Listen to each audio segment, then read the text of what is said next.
welcome to my art form. It's time for Post-Orthodoxy, a show about changing our minds. Yeah, baby. With your hosts, Dark and Ainsley Sevier. Maybe what they believe about reality isn't all of reality. What?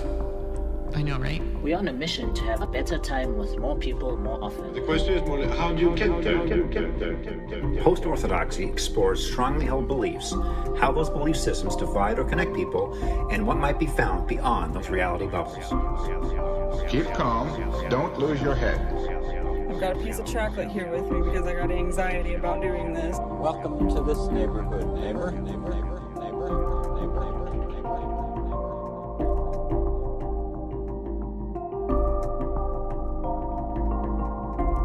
Welcome back to Post-Orthodoxy. This is Season 3, Episode 14. That's exciting. Wow, just flying into the third season. Do we just arbitrarily decide when we're going to take a break? That's how it's gone so far. Suddenly, end of Season 2. We're doing a mid-season break right now. Starting now. Yeah, Season 3. Yeah, and you guys have been here for it, and we appreciate you. It's really exciting watching more and more people download the podcasts. I get metrics from the various podcast services, Spotify, iTunes, Google Pod, and Podbean.com. We even have, some people downloading the podcast off Podbean.com, which is great. That's where we really originally started pooping them out. Yeah, one of our friends' parents in Washington likes our show. And listens to those podcast people. Yeah. And the lady across the street at the diner listens to our podcast after the fact. Jeanette. Woot, over woot. At Mining City, what is it Miners called? Pub and Grub. Miners Pub and Grub. Yeah. And God bless them, because when they moved into town, we walked over and we were like, okay, but you have to do food on Mondays. Because There's no food on Mondays. And they did. Yeah, they did. They did do food on Mondays. They did the thing. So, and now they have a fence around their back courtyard. I'm so excited. And they're getting their full liquor license. Wow. And they'll stay open until 11 o'clock during the summer, Thursday, Friday, Saturday, so we can have little soirees over there. That's going to be so much fun. Mm-hmm. That's going to be really exciting. I wonder if they're going to be doing any kind of musical events. Yeah, I don't know. I think we should, yes, I think there's possibilities. There's a beautiful I don't know about the deck neighbor. Out back. Oh, it's Tony. Yeah, they'll be fine. Tony and Catherine are the neighbors, and they'll be bartending at that time, so. Yeah. All right. There's probably some rule, like we can only do music till a certain 10. point in the evening in a neighborhood area. Although this is zoned light industrial, so maybe the neighbors will just have to suck it. That's not very nice. Welcome to the show. If you've never listened to the show, this is Post-Orthodoxy. It's a show about going post-Orthodox. How's that? As the lady we met at Rainbow Grocery earlier this week said, which orthodoxy? Right. So it does take a bit of explaining. We aren't just strictly talking about religious orthodoxies.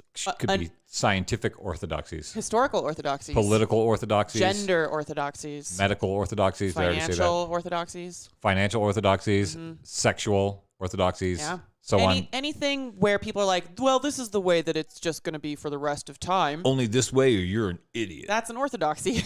Yeah. A parallel word would be dogmas or dogmatic thinking. And an even more strongly held beliefs. Prescriptive word would be cult. Yeah. Or cultish thinking. Dark and I both. Mainstream narrative. Well.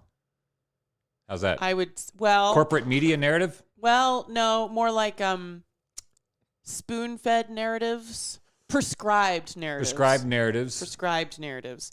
Engineered consent. Dark and I both grew up in very extreme religious groups, very fundamentalist Christian groups that believed that their way of looking at the universe was the only way that the universe was, and everybody else was wrong. Wrong, terribly wrong. And not going to heaven. Yes, sadly for them.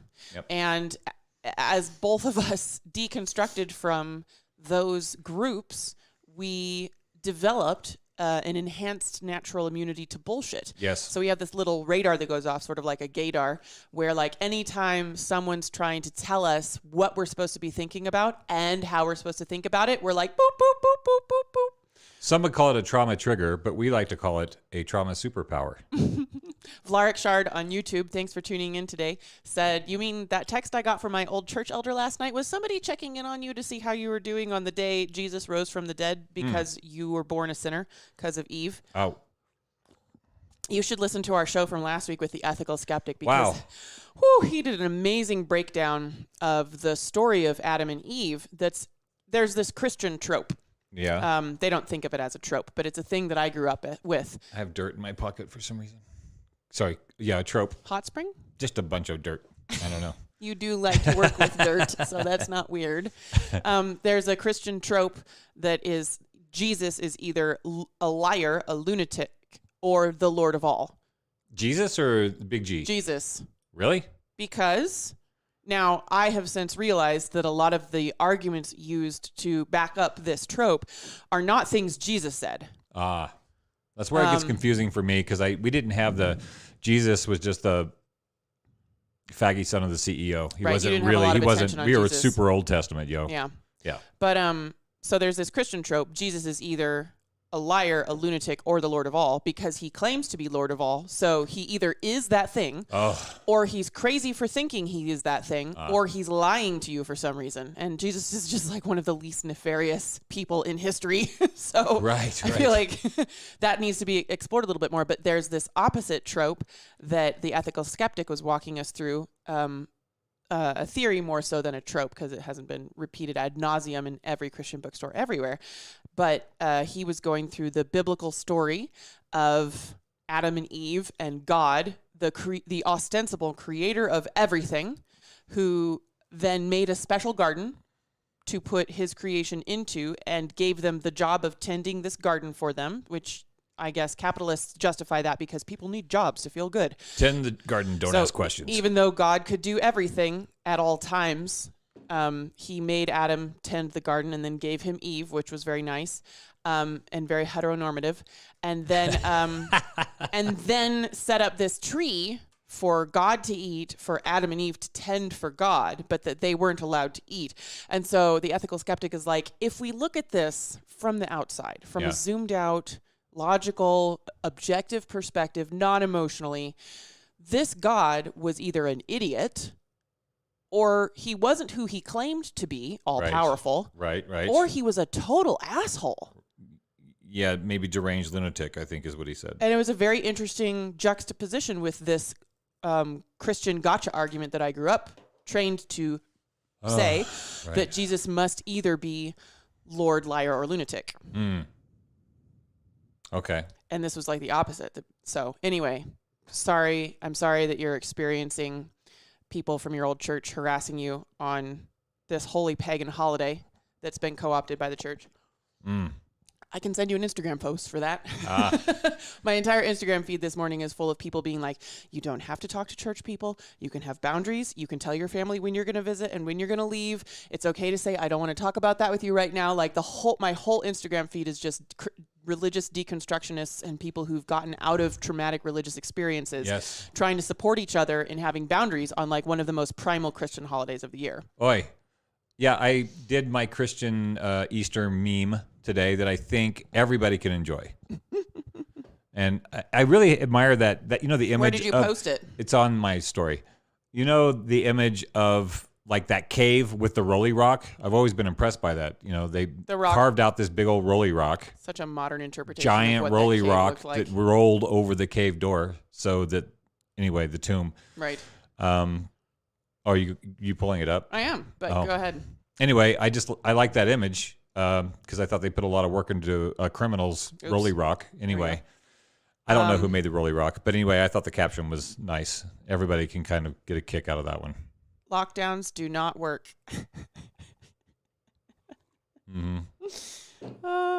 It's funny, but unfortunately, it doesn't do anything for the side that. Whoa! Oh no! Well, better to do that now than later.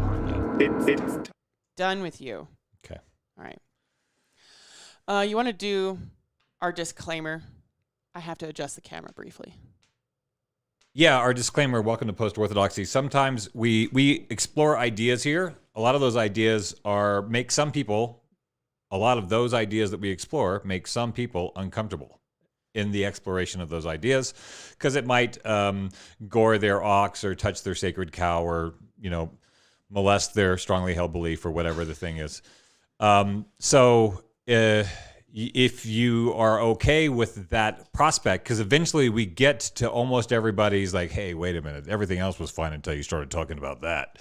We're going to talk about that too eventually. So if you feel uncomfortable, just go away or tell us why. And we can work through it together, because our goal is not to be pissing people off. Our goal is to be... Or poking people in the ribs. The goal is to explore ideas so that we can be having a better time with each other more often. Anytime there is a nope anywhere, that's a blockage. Now, some blockages or blockades are for protection. And sometimes we keep up blockages and blockades and nopes for protection from things we don't need protection from anymore. This is a very complex subject. It covers a lot of spectrums, X, Y, Z, PDQ axes. It's not just yes to everything or no to everything. Or if not this, then obviously that. Yeah, not at all. No. Vlarik Shard says, speaking of, did the thought of paying homage to the pagan tradition ever cross your mind? I really kind of wanted to drop acid today. The second time we ever did acid together was pretty pagan in its essence. Was my first Easter that I spent in Butte, and the first Easter I hadn't been sending "He is risen indeed" text messages to all my loved ones. And instead I was down. Instead I was climbing a mountain in Montana, coming down off of acid as all the city lights turned off and the sun rose and the stars were still out. And I was just like, what am I doing with my life? But also, this is obviously an amazing experience. And am I still what is Jesus in all of this? Yeah. So it was a reorientation around some sort of stagnant tropes. It was a shift, yeah. I was obviously doing something on Easter, but it wasn't all the things I was quote unquote supposed to be doing on Easter. You were there for the sunrise. Yeah. So thanks for tuning in, Terry Ruggles. Thanks to all of you that are joining us on Facebook, YouTube, and Twitch. Take a minute and hit the invite button, hit the like button, leave an angry face or a laughy face on the Facebook video. Make sure that you like it on YouTube and subscribe. Those things are free. They don't take any time, and it makes a huge difference for us. Okay, I'm feeling a little anxious. Why? Because we've been doing the show for 14 minutes, and we're going to get the ding-dong from our special guest. So we should introduce him before the ding-dong comes. Very exciting. The ding-dong. Cameron Cruson, friend/frenemy of the show, has said, hey, maybe you want to talk to Oleg Dance Party. So we wanted to hear, we've been doing a lot of evaluations by people who are not in Ukraine or from Ukraine about what's been going on in Ukraine and how we got to what's going on in Ukraine. So we're for contrast, we'd like to speak with somebody who's actually there. We've been doing a lot of zoomed out geopolitical big picture machinations of global fuckery and business and snafu. That's the medicine that we bring. We're not, some people have financial capital to throw at crises, and some people have time and energy capital to assist in worrying about what's going on. The capital that Dark and I provide is a different kind of capital, and we're trying to figure out, how did we get here? How do we not do it again? And how do we make things better? And those are bigger picture questions than the photos you see circulating on your social media of dogs who won't leave the stoop of their house even though the lady was killed by a bomb. Right. So anyway, Cameron Cruson said, hey, maybe talk to Oleg Dance Party. Oleg Dance Party, apparently we have a lot of friends in common. Bogdanovych. Came out of I think Mad Dog does a Burning Man party on the East Coast, where I think he probably met Oleg Dance Party. Oh, fun. And Cameron Cruson and maybe some of these other cats. So anyway, through the grapevine, we found out that Oleg has family or is from the Ukraine. Which we're looking forward to hearing about more from him once he pops online. Again, I'm calling it the Ukraine instead of just Ukraine. Why? I don't know why it happens that way. And he decided to travel over there. And hey, do you want to pull up that Fox News clip? I don't have that one ready to go, but I can pull it up. I can talk about it a little bit. Yeah. So anyway, Oleg wanted to go over there, help out his family, find out what's going on, run some aid. So he's been running van loads, truckloads of things between Poland and Ukraine for, I don't know, the last month or so, I guess. And he's been kind enough to come on our show. He's literally driving from Poland to Ukraine right now. I don't know if he's even crossed the border into Ukraine. He'll probably cross the border and then talk to us. So yes, he said he was about 15 minutes away from home, or away from his arrival point in Poland. Yeah, I was going to Poland, right? Yep. And so, what is it that you wanted to share about this? I don't know. I thought we could play the Fox News clip so people could see. Now this guy, I think, was a little maybe felt a little chagrined that it was Fox News that did the interview. Well, out of all the other people who knew. Where did you hear that? Oh, my Lord, there he is. Oh, he's coming in. Oleg B, enter the waiting room. Admit. I'm so excited. Chagrined. That's a good word. Yes. From what we heard, he was a bit chagrined but he can tell us more about that. Yeah. That more chagrined that Fox News was the only group that did a story on the work he was doing. And that other news sites hadn't responded. Right. I suppose. I guess. So. That was the story I heard. All right. We got audio. That's not quite correct. Okay, good. Go. Tell us. Hey, everybody. Oleg, welcome to the show. Thank you. Welcome to the audience. Sorry about please the delay. correct us. We don't want to be spreading any falsehoods here.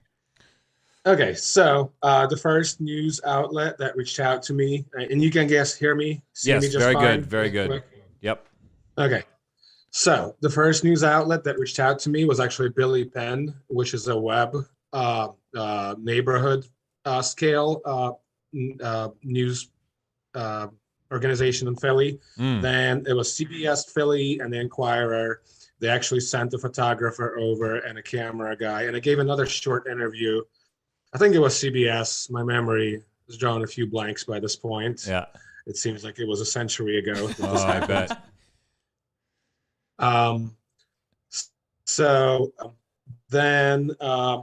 Then Fox News reached out to me, and then after I hit Fox News, a couple more reached out to me, but because this was all happening on this day that I was traveling, I didn't have time to get back to them. Got you. So, I reached out to a few of them, and I might do something when I have free time. I'm coming back to the United States on the 23rd, and then I'll be in New York for a few days. And it looks like my thing is freezing. Is everything okay in your end? We're okay over here. Yeah. Okay. You got fluid movement too. Okay. So I'm going back to New York. Then I'm going to Kansas City for a gig. I'm a freelance worker. So and then a couple more gigs in Philly, and then I'm rotating back to Poland. Wow. And you're coming back to rest, recoup, and raise money, and then come back to Poland? Well, basically, my clients have been begging me to come back, so I gave them the FU price, so to speak. Right, and they took I was it. Yeah. I was like, well, all right. I can use the money while I'm here. So can you just give a brief introduction to our audience who don't know you or what you're doing in Poland right now? Can you just tell the audience where did this trip begin? Your family is from Ukraine, or you were born in Ukraine, or you have relatives there? Can you just talk about your connection to Ukraine and where the motivation came from, where the spark was for you to leave Philly and run that way? Absolutely. And before I'm going to jump into that, I need a favor from you. Can you guys send me the link to this thing either on Facebook? I totally forgot to post about this, so I can post in my Facebook that I'm online right now. Woohoo! And while you're doing that, I'll start answering your question. That sounds great. We also have Rosa Frykowska. Rosa Frykowska shared some of our posts. So nice. She's helping. Oh, perfect. Yeah, she's a Polish person in Florida. It's been helping me a lot. Right on. Awesome. I'll send you this link in our text message group right away. On Facebook, perfect. And I'm answering my questions while I'm going to repost your question while I will repost it. Okay, so I'm originally Ukrainian from Kharkiv, Ukraine. I was born there in 1984. And I moved to the United States in 98, in pursuit of better life and things of that nature. But I've always been connected to Ukraine very strongly. Just me and my mother who live in the United States. And The rest of my family is in Kharkiv and even some parts of Russia, and just kind of like all over the former Soviet Union. So, oh no, I didn't want to play back the video. I have videos playing back on Facebook. Yeah, sorry. That's 7 seconds in the past. Right. Okay. It's all close fine. the tab. Oh no, it didn't close. 1 second. Here we go. Killed it. All right, here we go. So I usually go back pretty often to visit my relatives, and since I left, I now have nephews and, nephews and my cousins, my once removed cousin nephew. So just a lot of relatives and, still friends with people I went to school with. And when you say, yeah. So you moved, you immigrated? You immigrated from the Ukraine to the U.S. when you were 14? Yeah, to the Philadelphia area. Okay. And then when you say you go back pretty often, how often would you go back to visit? Usually I try to go back every couple of years, especially ever since I got American documents, because when I left Ukraine, military service was still compulsory. So there was I came a couple of times with my green card, but there was always kind of a chance that I could have gotten drafted against my will. Oh my gosh. But it has become contract since then, but that already happened after I got my American citizenship. Right. So it's kind of funny, a couple of times crossing the border, because a lot of people hold dual passports, and they were like, "Oh, where's your Ukrainian passport?" Because then they would have conscripted me. I was like, don't have one. Nope. Wow. So that they're not, the Ukrainian military isn't conscripting anybody into the armed forces right now, right? That stopped a while ago? No, that hasn't been the practice. Unless a general mobilization is declared, that will not be happening. Okay. And so, what was the moment that you decided that you were going to go over there and start crossing the border? Pretty much as soon as Russia attacked. I mean, I already had I guess it wasn't 100% decision, but I started telling people, during the Olympics and during the buildup of the Russian military, the latest round of, I just had a feeling that as soon as the Olympics is over, something's going to happen, maybe even during. So because you've been going back every couple of years, you've actually been keeping in touch with loved ones who are experiencing the long-term crises that have been going on in Ukraine. So you probably actually had Ukraine on your radar long before most of the people in the U.S. who just suddenly started hearing about it in March. Right. I actually remember, even going back as far as 98, I had to explain where I'm from by telling people that I'm from a country south of Russia that used to be colonized by Russia. Right. Yeah, no, I think that's been one of the interesting / frustrating things to see is a bunch of people in the US at least who are they didn't wake up and start wondering what was going on in Eastern Europe, They just suddenly started hearing about what was going on in Eastern Europe, and it's why haven't we been hearing about this for longer? Because I only learned when it became popular to talk about the crisis in Ukraine, that it's actually been going on for decades.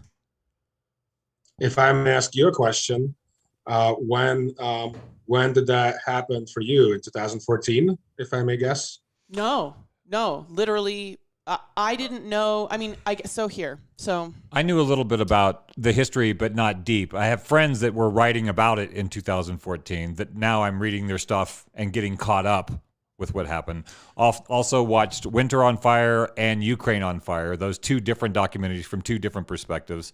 So I've been doing a little deep dive. One of them is Russian propaganda, Ukraine on Fire. So for myself, I guess I know the U.S. is always fucking around in the Middle East, and I know that there's wars going on, U.S. stuff fucking around the Middle East, U.S. stuff fucking around in South America. And then I know there's some people were really getting into the Serbia thing for a while, and not Serbia, the Syrian refugee thing. A lot of my friends here in town were we need to support Syrian refugees. But I hadn't heard of anything going on in the Ukraine until all of my friends started talking about it on Facebook in March.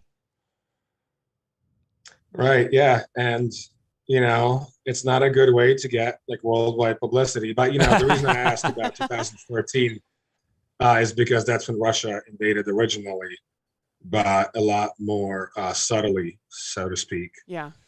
Yeah. And with some amount of local support, mostly through threatening people and giving them bribes on like the local and regional politics level. So in 2014, so like 8 years ago, Russia started infiltrating, were they primarily infiltrating? Well, they started infiltrating long before that, but that's when they, Right. the so-called breakaway republics of DNR and LNR, Donbas, and the Luhansk People's Republic, so-called breakaway regions, all that was completely Russia supported, as much as Russia likes to deny it. There are people on the ground. Are the breakaway regions the regions of Ukraine that are still populated by Russian-speaking citizens? Yeah, but so is Kharkiv. And they tried to do it in Kharkiv, but there was not enough popular support. Gotcha. Kharkiv is a predominantly Russian-speaking city. What do you think? Even Kyiv was until like 10 years ago, until like it finally started turning over to most Ukrainian speaking, but still, like nobody will look at you weird if you speak Russian. Do you speak Russian and Ukrainian? Yeah, but Russian is my primary first language. Really? That's so interesting. I was born in Soviet Union, so they were still repressing Ukrainian language and culture back then. So and Russia, I can send you some links on Twitter that I was responding to Candace Owens. Oh yeah, I did see the thread on the history, which is great. Yeah, we should share that. Yeah, that link. I'll pull that up. And actually, it's funny that you asked me about where I was, if I may give a shout out. Yeah. I was in my neighborhood bar, the Monkey Club, which is a great bar run by local people in Philly. And that's where I started. That was like my go-to place when I'm home in Philly. Oh, nice. So that's where I started making my plan to what I'm going to do in Ukraine and how. Because I was like, once I heard the news, they attacked at 4 a.m, Kharkiv, which was about evening time in Philadelphia. And that's your hometown. I need a drink. Yes. I helped them evacuate, and they are staying in Warsaw right now. I rented an apartment for my grandmother and my aunt in Warsaw, Poland. And we're looking at options to get them moving forward. Let me make sure my laptop's plugged in because it's not charging. Yeah. Yeah. Wow, that's so rough. Like a lot of our loved ones here, very well-meaning people, are just trying to find someone to throw money at overseas, but they don't have any particular connections to the Ukraine other than caring about the well-being of their fellow humans. But you had like this extremely personal and up-close connection to people that were experiencing the negative side effects of this ongoing clash between Ukraine and Russia. Your literal grandma. Yeah, and it affected my family directly. Their business and stuff, there was a lot of commerce going back and forth, and their business, without going into too much detail, was dependent on natural resources from Russia. And that kind of got a lot more difficult to affected their livelihood, because basically the whole family was involved in this business. Where are you watching news out of like U.S. news very much about what's going on in Ukraine? I was wondering if you I know you're on the road a lot and you're working a lot, but if you've been getting like the U.S. perspective through the U.S. mainstream media like CNN or Fox or MSNBC, if you've been hearing what their narrative is and if there's a difference between your experience and what that narrative is. Honestly, not really. So if there's any specific points you want to bring up, I've basically been sticking to getting news mostly through Telegram channels, like local, just what people post, and certain organizations that are running Telegram channels that I've, there were some that are propaganda, but they're good at masking it. So they'll post like 80% good stuff and then 20% of the more important stuff, but not good. Right. Some filtering there, but now I've got a bunch of channels from my city, from Kiev, from Mariupol, from Ukraine overall, that I've been following and just getting kind of the latest updates on everything that's happening that way. Plus, I have a few friends in the OS intelligence, open source intelligence community in the States who have been giving me updates. That local news, that handle on the local news is so important. We were actually watching Snapchat feeds during the Capitol Hill Occupied protest. There were Snapchat feeds, and Instagram live videos was like the only way to actually get news about what was really going on in Seattle last year, because mainstream news on both sides was just a smear campaign against the other person. And then when Dark went out to Standing Rock, there was this group called the Unicorn Riot at the time, which was one of the first and only groups that was actually like, no, what's really happening on the ground, no propaganda, no spin doctoring.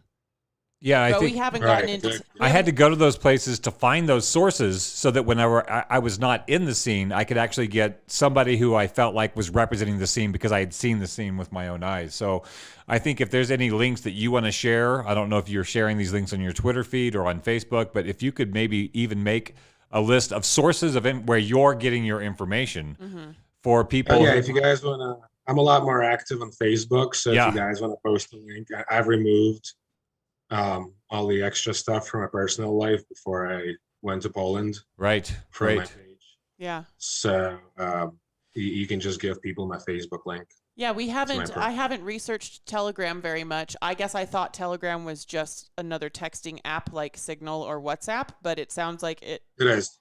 Okay. But you can also have a channel on it, like an announcement channel. Like a public channel that people can follow. Interesting. Subscribe, yeah.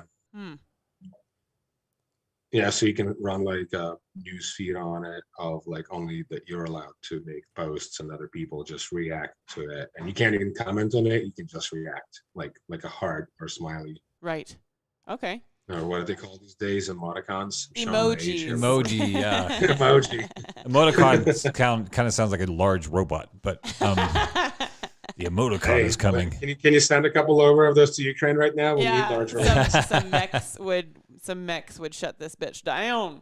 The nature of our show is neither is meant to be post-partisan. We try to gather news from all kinds of sources, and like you're saying, they're like on whatever side of the political spectrum I'm reading, there's a lot of good information, and then this crucial amount of terrible information that puts everything else in doubt. So I try my best to sort of get news from, like, it seems like my Facebook is mostly liberal and my Twitter is mostly conservative.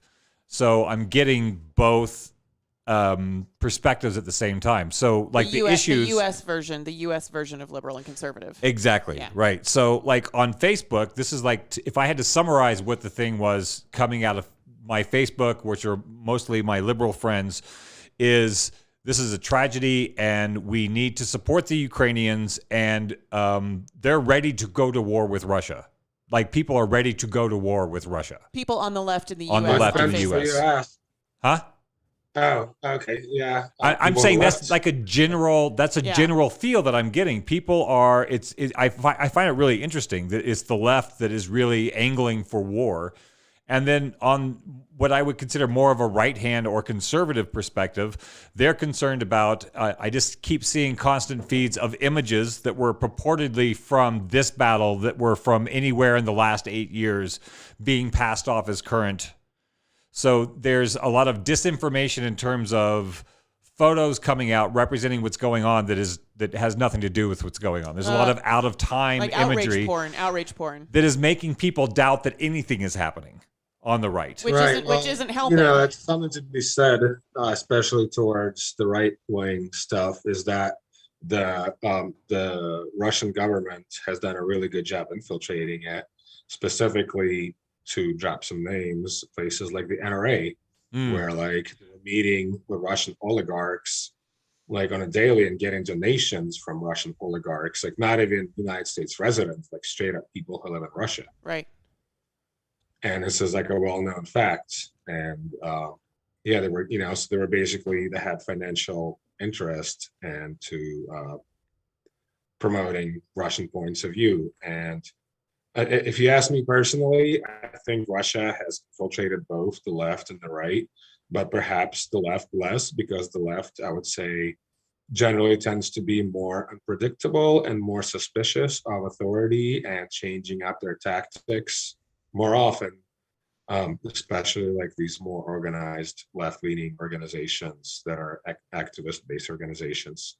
And they tend to be more ad hoc than centrally controlled, while the organizations that promote the right side of things, like the NRA, tend to have a very centralized control structure.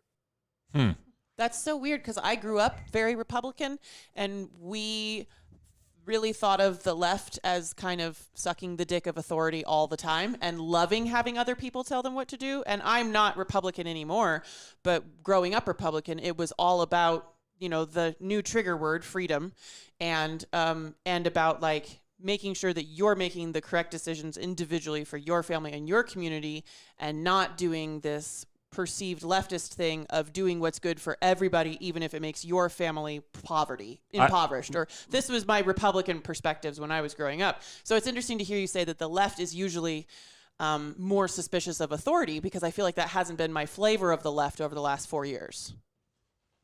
Well, over the last 3 years, I'd say all the bets are off. Yeah, I don't think the old modeling is working anymore. Yeah. Yeah, exactly. It seems like everything's getting shaken up, and I don't really know where we're all headed as a society in the U.S. or globally. In, like, say, in 10 years, what will all of these words mean that we're all throwing around? Right, exactly. And it seems like we may be... I forget what period of time it happened when, what was it? The Whigs were in the UK, but what was the party? It was similar. The Tea Party? No, not the Tea Party. I'm going back like way back, the Whigs. Yeah. The big shakeup and the Democratic Party got formed. But what was there? The Federalists? The Federalists? Yeah, Federalists and somebody else. And basically the prototypes of the modern day. So I think as far as the U.S. goes, there's going to be a pretty good shakeup sometime soon, because both the parties are losing faith in their representatives, or both groups of constituents, if we're to split people into Democrats and Republicans, seem to be losing faith in their representatives. Yes, I would say so. We used to, in the early days of Post-Orthodoxy, it was a lot about me deconstructing fundamentalist religion and Dark deconstructing fundamentalist two-party system in the U.S. And so we did talk a lot. We always had to constantly make that distinction, that how the people in the Democratic Party or the people in the Republican Party feel is different than the overlords that are running both of those parties. The DNC is different from Democrats. There are Democrat voters who really do want and fight for meaningful things, and then there's the DNC overlords that are making decisions with people's campaign financing that the citizens don't have any control over.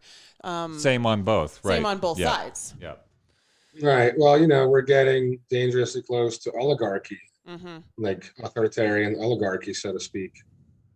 It's just that, the difference from Russia is they can't just go changing our lives from being a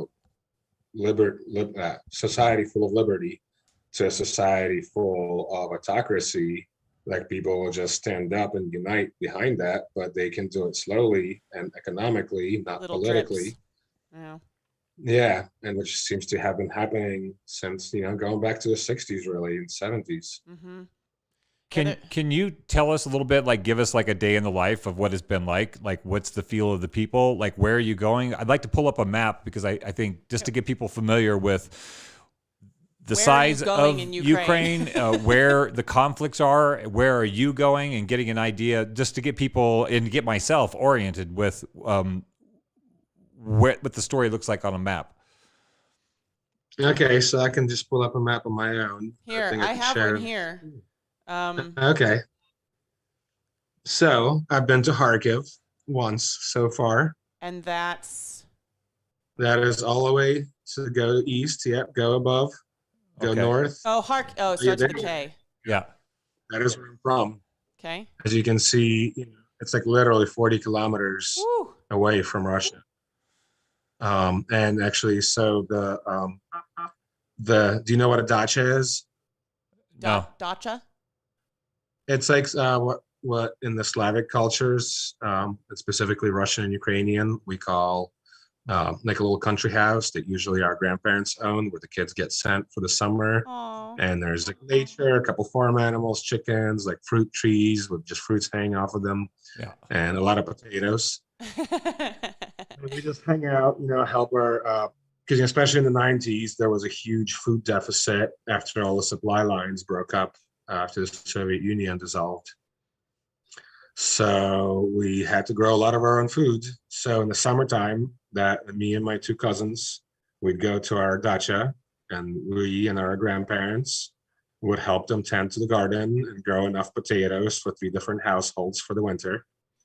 And then also just all sorts of fruits that, mostly, we ate most of them as we went along, but also some of them got preserved.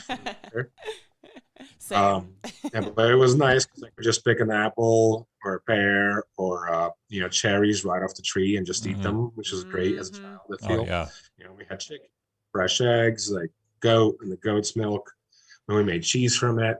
And then there's a lake nearby. And then when we're done with the morning errands, we just go hang out at the lake and come back, help out a little more towards the evening. And then once it gets dark, we had a bonfire.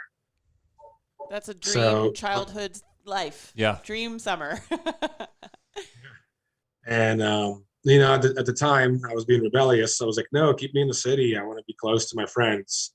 But now I'm actually glad that it happened. And sometimes my friends came over. And then also, so that particular part where our particular country house is now occupied by Russia. So they probably stole all our stuff. If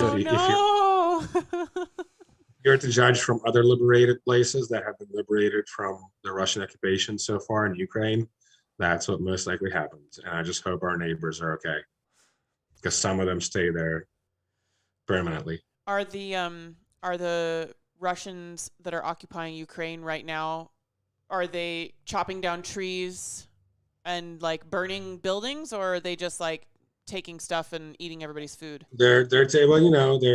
I'm not sure why they'd be chopping down trees unless they need it for logistical reasons. That's just like a war. It's just like a shitty war thing people do. It's a shitty war thing. It's like what Israel's doing is like chopping down 800-year-old olive trees in Palestine just for spite, just...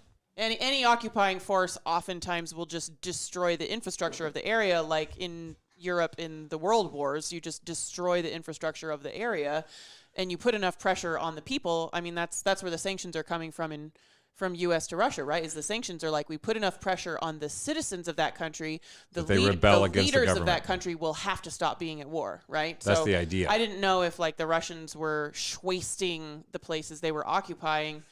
The cities, mostly from a distance, like Mariupol, for example, that city has been like 85% destroyed. Oh, geez. And Kharkiv, and it's completely encircled right now. And right now, the only defenses left is inside this like big metal plant, where the rest of the military resistance, but they're completely encircled, so they can't even get resupplied.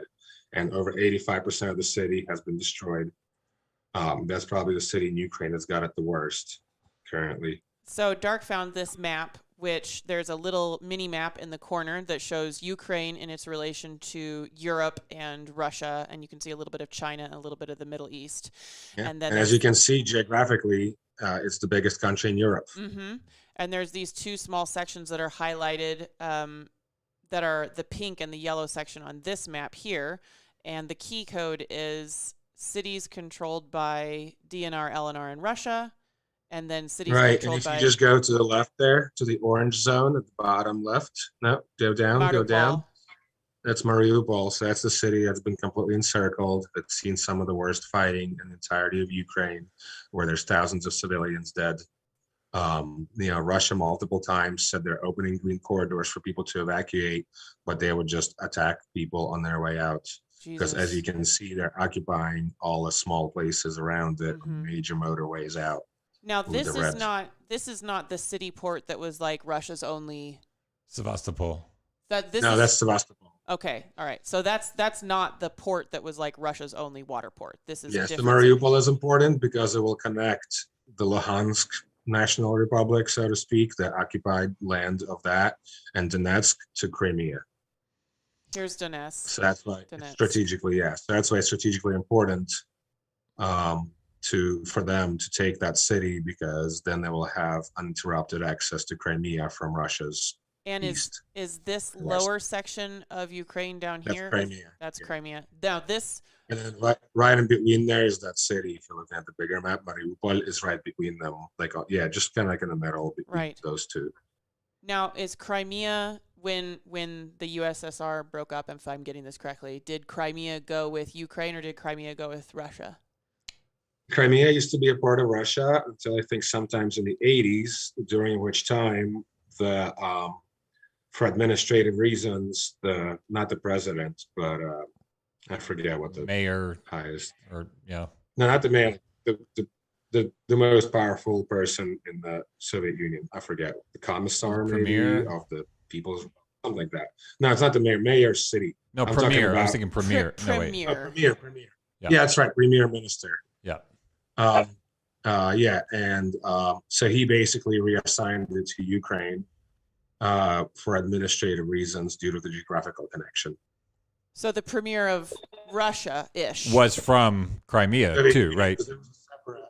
There was the Soviet Union, and then there was the 16 separate republics.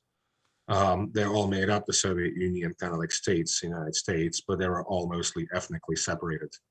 And then they all became Russia or became Ukraine. Exactly. And then Crimea was separate for a while. When the Soviet Union still existed quite a bit of time, I think in the 70s sometime, if I recall correctly, but it could be in the 80s. But before it broke up, Crimea got reassigned to Ukraine as an administrative region.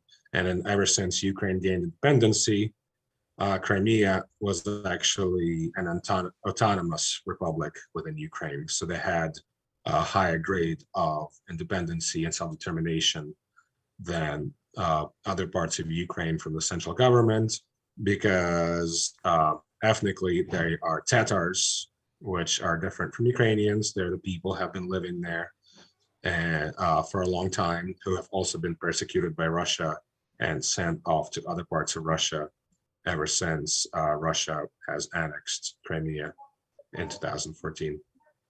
Huh.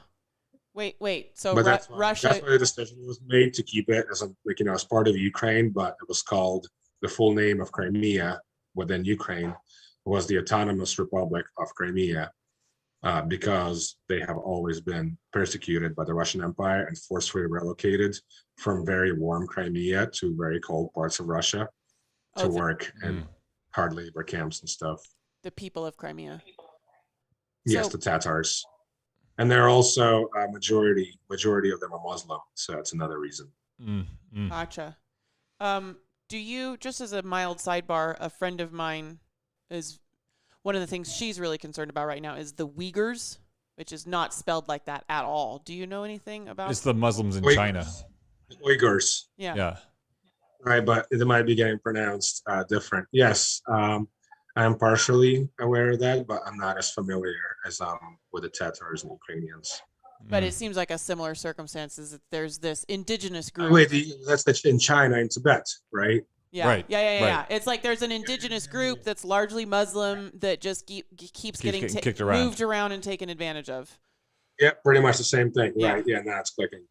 Took me a minute to recall with everything. It's just been going nonstop here. Yeah. So, so actually, the last 2 days I got to take some time off. I'm not sure if you can see my face is looking quite funky. I saw on Facebook what happened. Did you eat something? I don't know. I got some sort of crazy allergic reaction. I'm doing better now, but it's still like with this kind of crazy rash in my head. It was like I don't know what's going on. horrible, gnarly bumps. Plus, I had to get over here to Lviv today because there's some cargo vehicles leaving. I thought I was gonna make the trip all the way to Kharkiv again, but I was able to find other people who are going, who I can cross-load my cargo to, who are reliable, so I can keep busy collecting stuff around here, because I've made some good contacts here in Poland to source things all over the European Union and even worldwide. Can you tell us about some of the stuff that you're going back and forth with? What are you providing? What is the nature of your support?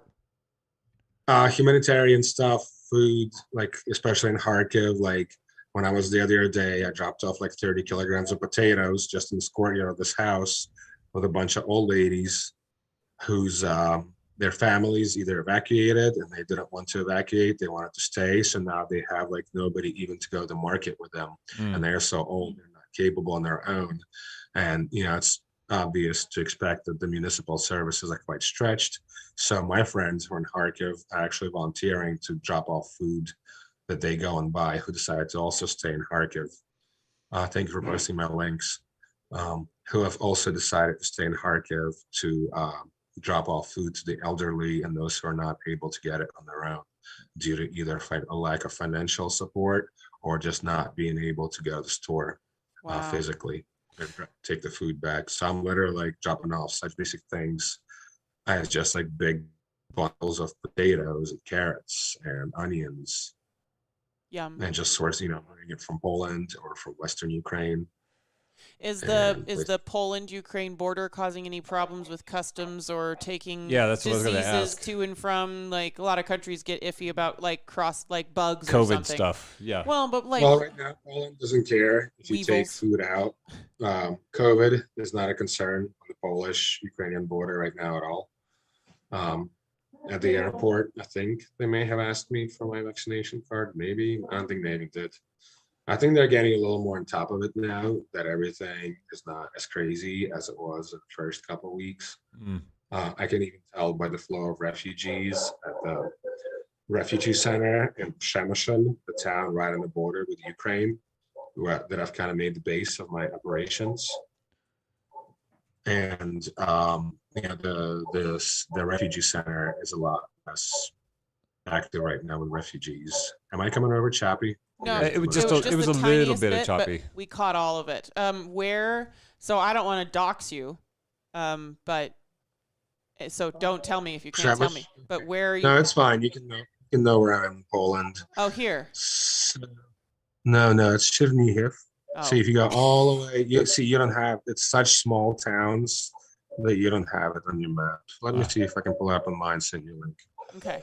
Yeah, I was curious about what your traveling is like what the border crossing is like. How stringent is it? Because I've heard stories, different stories. I've heard, these are some of the rumors that I've heard, or news stories that I've heard that I wanted to talk to you about and get your perspective on, to see like if your perspective and the people that you're dealing with is matching what the story is being painted over here.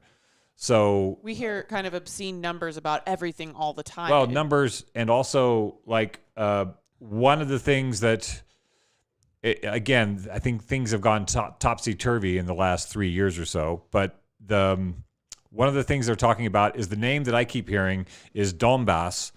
What's been going on in that area between the Ukrainians and the Russians. Some reports are that when Russia came, it was a liberation for the Russians. Other people are saying it was an invasion. These are the stories that we hear, and I have no way of going over there myself and figuring it out. And so what I also hear about is this idea of the Azov battalion. Is that like 12 people? Or is that like half the military? These are the things that get tossed around here. It's not half the military, but it's huge for a paramilitary group. Like, they have hardware, they have drones, they have armored vehicles. So how are the Azov over here? They're being portrayed as old school, not even neo-Nazis, but old school Nazis. These are the stories that we get. How are they portrayed, or how are they viewed in Ukraine? There was a nationalistic element in it. I wouldn't say as far as Nazis, where they want to exterminate certain people, but there was a nationalistic element to it when they just started off and they were little.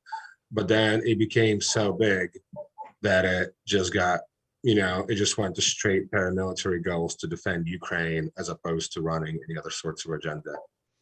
So the Azov battalion internally has the perspective that they're defending whoever is currently living in Ukraine, no matter what they're speaking, like whoever is a citizen of Ukraine and currently living in Ukraine, the Azov battalion has given themselves the job of defending those people in Ukraine from outside forces. Yeah, and if you look where the Azov Sea is, it's next to the part of Ukraine that speaks Russian, which is the Azov battalion name. named after the Azov Sea or the Azov region. And you can see it right there. It's all the Russian-speaking parts of Ukraine. Right. Yep. Right there at the bottom. Yep. Right to the left. Yep. Right to the right of Crimea. Yep. So this is this is Crimea, the Sea of Azov, and so they're just the Azov battalion came up out of a desire to preserve Ukraine. Well, it'd be like the same way that people in Texas are hyper vigilant against Mexicans. Right. Whoever's living here in Ukraine is Ukrainian, and we're defending them against outside forces. Well, I don't think Texas is a good comparison because Mexico has invaded the United States. Right. Lately, anyway. The Texans think there are that perceptions. Mexico is there are the perceptions that they have. Right. Well, maybe not militarily. Officially. That's military. True. It's the grinding that happens between borders. Just like there's always some, like even in my hometown, we hated the people in the county next to us, and we would go beat them up for no reason other than they were on the other side of the line. So, well, I just recently read this quote by, I don't exactly remember which tribe, but I'm pretty sure it was out of Africa. It was a Memetic tribe out of Africa. And the saying goes, me against my brother, me and my brother against the cousin, me and the cousin against the person from next town over. Yeah, exactly. This is what no, it's like and then it's when you get tradition where you have that tradition of conflict. Right. It's Protestants against Lutherans. Right. Right. And then and if you look at all as they say in Europe about America, is that Americans think Europeans think 100 miles is a long distance, and Americans think 100 years is a long time.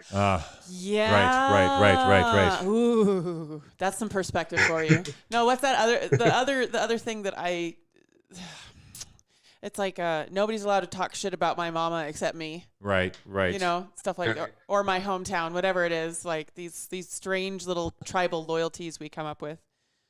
Yeah, but we've been having this history of just so much conflict in Europe and in Eastern Europe and Central Europe. The ethnic and cultural tensions that the United States has been going through, say, with the African American population and even Latino population, it's like nothing compared to we've been killing each other for centuries. You know what I mean? Poland used to own a large chunk of Ukraine and also used to repress Ukrainian culture, and we're best friends now. Because they're helping us a lot. I and my brother against my cousin. Yeah. Yeah, there you go. You found it, right? It's apparently an Arab Bedouin. Arabian Bedouins. Right. They were nomadic. So I have a question that brings me to, I think, one of the more important questions is how does this resolve? Are there any ideas of how this resolves? Folks over here that are looking from the outside, the story that I hear is the way to resolve it is that Ukraine is neutral between the European Union and Russia, and then Russia goes back home. That's the simplistic story. Is that as long as NATO is there and as long as NATO is putting bases there, that Russia has the right to defend themselves against this encroachment, which NATO was supposed to have stopped at the end of the Cold War. That's one of the stories. So I'm like, what are the stories there for how does it end? How does the conflict resolve? What would be satisfactory to the Ukrainians? And Russia was supposed to abandon the autocratic system and adopt free markets. And look where they're at now. Or where they have been before. There was no free market in Russia ever. It was all pretty much feudal system 5.0. Right. So, I understand it, but also people who are talking against the NATO, and at this point, even President Zelensky said it doesn't seem like Ukraine will be a part of NATO. However, NATO and the European Union are completely different things. Yes. And I think we're still striving to be a part of European Union. And as far as NATO, so my view on it is that every country should be free to associate with whatever other countries or international organizations they choose to. So, and I think the whole NATO thing is just like a thinly veiled imperialist excuse because Russia, even Putin himself said, that the fall of the Soviet Union was the biggest geopolitical disaster of the 20th century. 21st? 20th? 20th, yeah. No, 20th. Yeah, 20th. This whole century of things pretty new.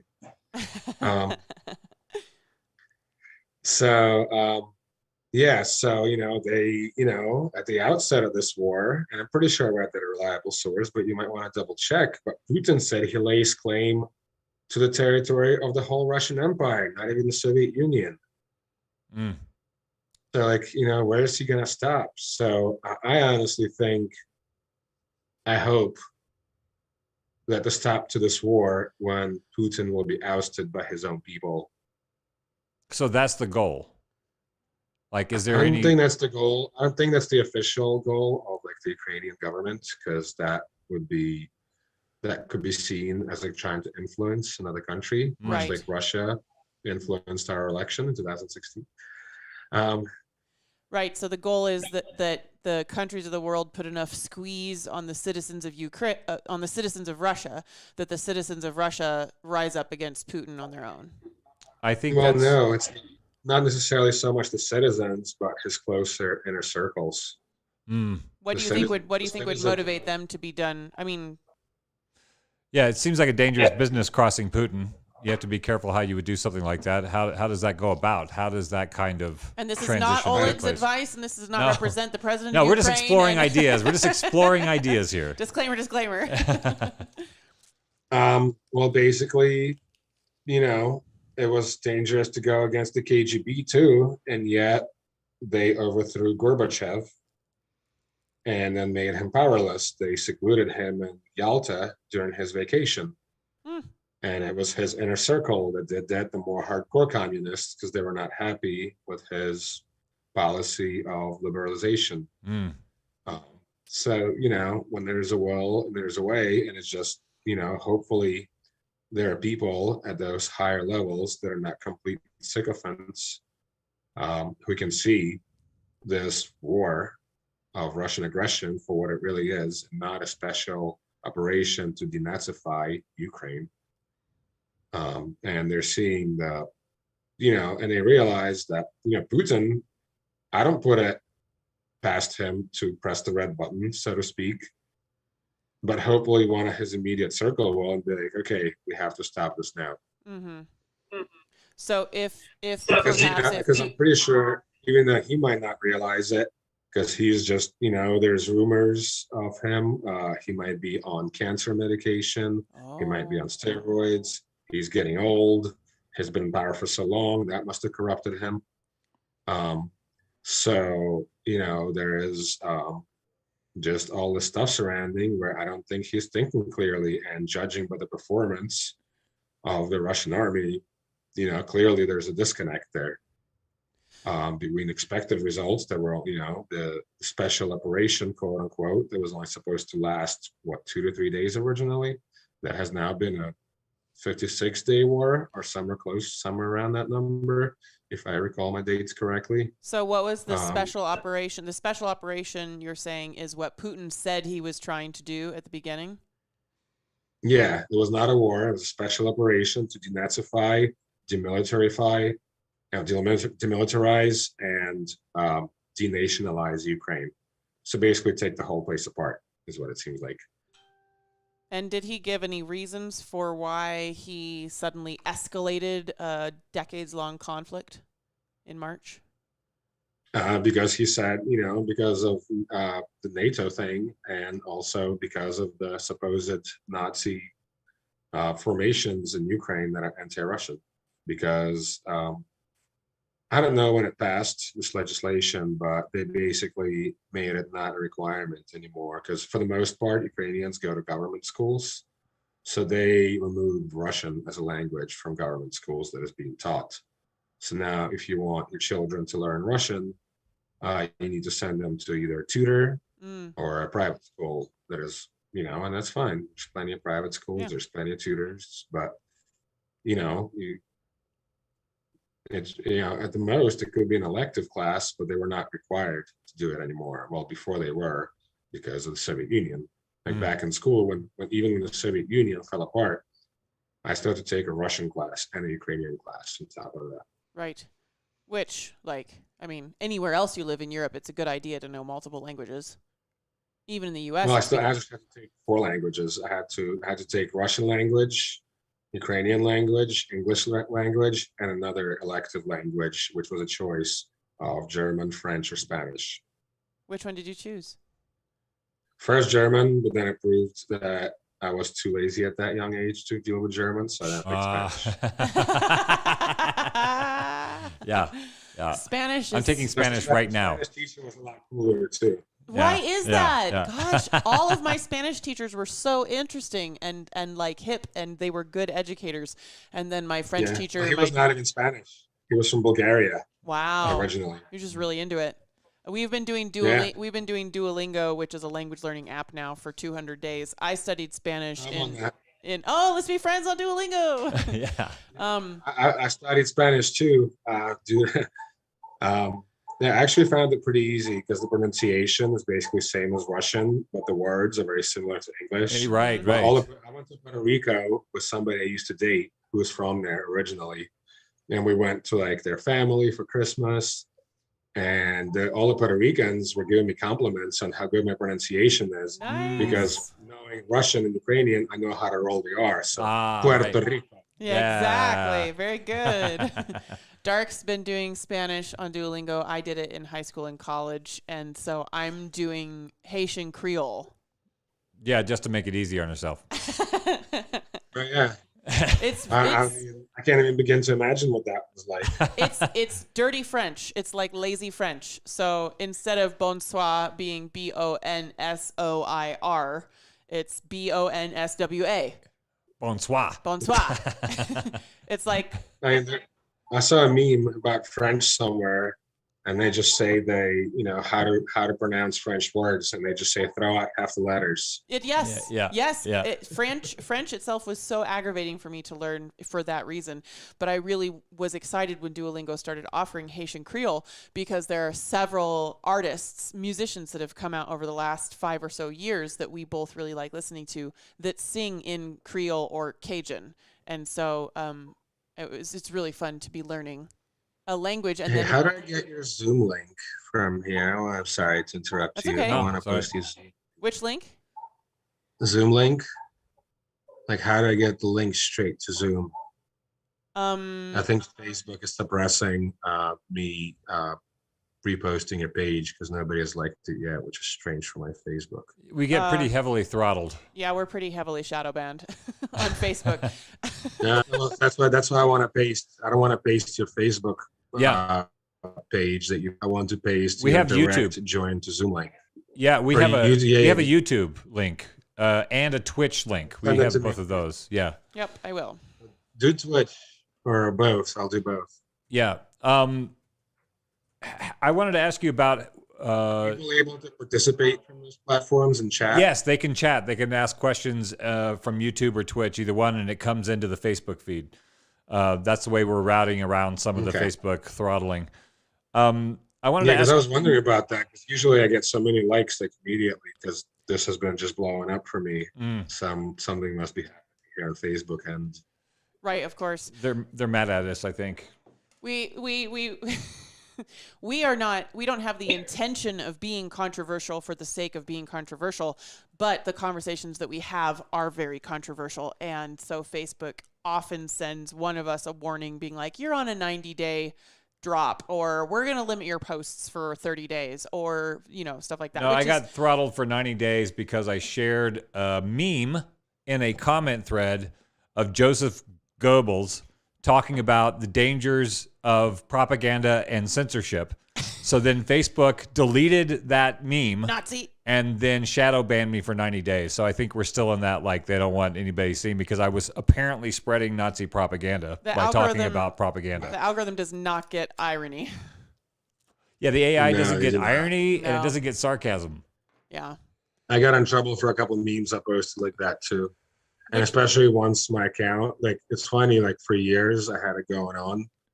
and they didn't do anything. But then when my account started blowing up, I think like some Russia supporters like reported me. Well, on the Facebook algorithm, it has a very specific story that it wants to keep going, and if you're sharing information that doesn't match that story, they're going to suppress what you're talking about.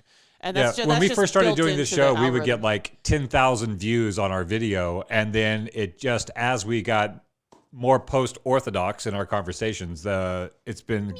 Which is why people have to come out and find us, and now they're finding us on YouTube and on Twitch. Most people find us after the fact is where most of the show is done. But the live streams are definitely being throttled.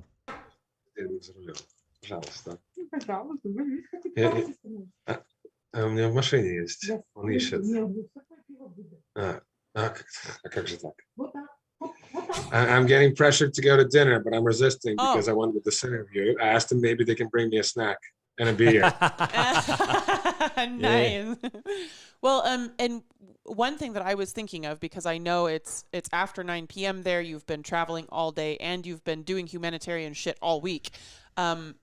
You might like a month in a week now. Yeah, a month, right? Exactly, all week, and then many more weeks before that.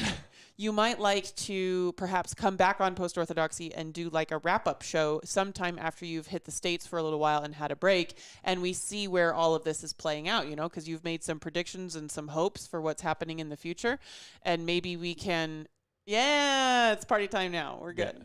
And maybe we can have you, we want to be having repeat guests, especially on current events.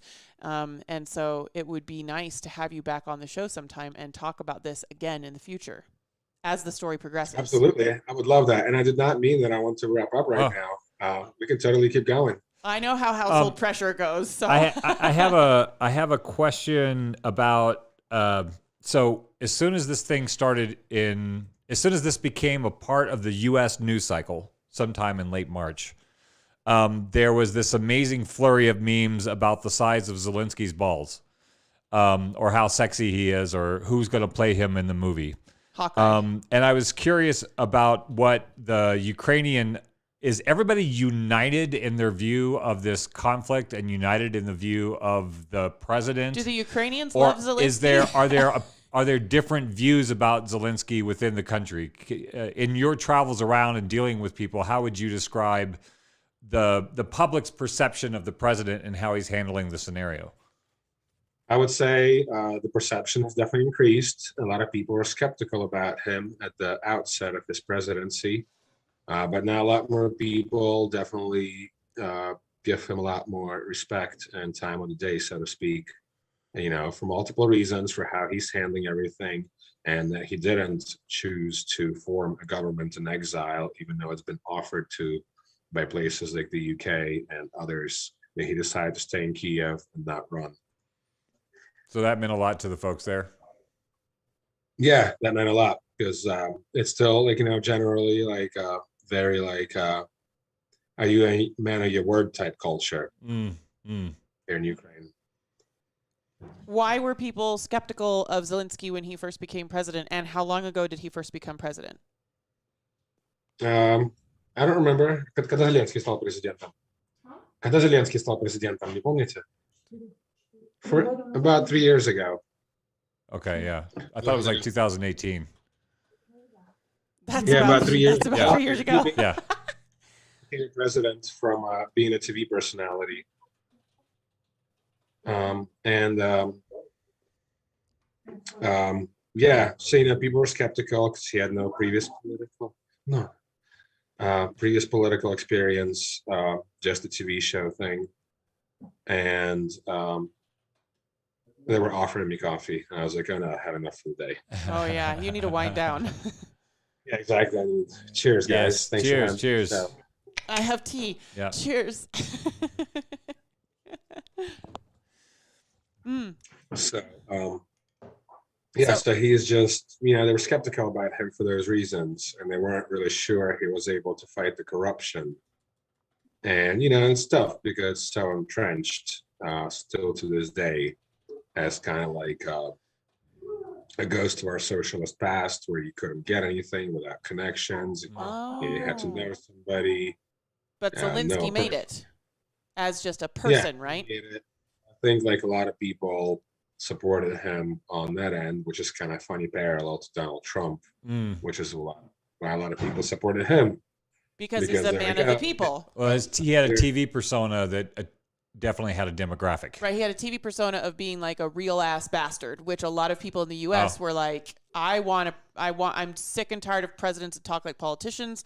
I want a president that talks like I talk around the barbecue pit with my boys. Yeah, they did that with George Bush too. Yeah. Yeah, well, hopefully they don't drink water bottles the same way. Anyway. Wait, what?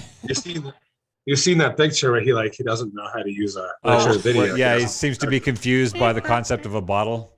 This is where those reptilian overlord stories come in. They're like, oh my God, it's not a human. His form is glitching out. Yeah. Yeah, but I actually have never seen Zelensky's TV show, with which he actually plays the president of Ukraine, and it's titled The Servant of the People. But a buddy of mine who's American, he told me that he's watched it with the subtitles, and it's actually a pretty good show with some good points in it. So maybe I'll check it out. I think he said it might be on Netflix, but it's definitely on the US-based streaming service. It's called Servant of the People. Yes. Oh, and he said there's some good quotes in it and some good life lessons. He said, I haven't seen it, so I can't. Well, that was what I understood that he ran on, was on that persona of the character of the show, and that he ran on an anti-corruption platform, which when I started looking into Ukraine and the stories that were going on, one of the first things that came up when I Googled Ukraine and corruption is a Wikipedia page called Corruption in Ukraine. And that Ukraine has obviously this is why he was running on that platform. Ukraine has a reputation as being a money laundromat for a lot of people around the world. Have you heard that? Is that the reputation of Ukraine having deep corruption, especially since the fall of the Soviet Union, the oligarchs coming and taking over state industries, is that as big a problem as Wikipedia says it is, that it has its own page? I'm not sure what Wikipedia says, but I know it's not as big of a problem as it is in Russia. Because while we're actually moving to more Western standards of accountability and society, because the society, the government is a reflection of the society. So it will get away with whatever society lets it get away with. So in 2014, when we ousted I'm blanking on everything right now. What's the guy's name that was pro-Russia? Right. This was the Maidan revolution scenario. Yes. Yeah. So when that happened, the Ukrainians saw that we're gonna start losing all the progress we've made towards Western economic values. We can't call them completely transparent, but it's certainly a whole lot better than in the post-Soviet world. Like a lot, huge leaps. So we saw that we're going to lose all that progress towards that lifestyle of have more upwards mobility and have more access to education and healthcare. And when you look at Europe, at some of the countries that are, even some of the countries that are not as well off, but obviously Germany comes to mind as a pretty well off country. And they're doing great with their healthcare and workers' rights and paid time off, maternity leave, upwards mobility, and stuff like that. But even the less fortunate layers of society are pretty well protected there.